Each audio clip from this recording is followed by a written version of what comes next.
If you think part 1 was bad, this is where it gets truly uncomfortable. Welcome back. Here are 4 more jobs that history somehow made normal. Starting at number 7, the groom of the stool. This was a royal servant whose entire job was to assist the king in the bathroom. They had to help with wiping and even monitor the king's health by examining his output. It was actually a prestigious and powerful position, but also incredibly humiliating. Next, at number 6, the violin string maker.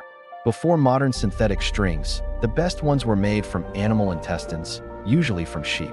These had to be carefully cleaned, scraped, dried, and twisted by hand. Imagine that smell. At number 5, we have the rat catcher.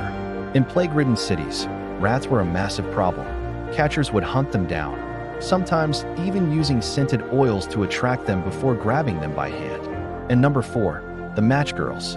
Making early matches was incredibly dangerous. The white phosphorus they used would slowly poison them, leading to a horrifying condition called phossy jaw, where their jawbones would literally rot away.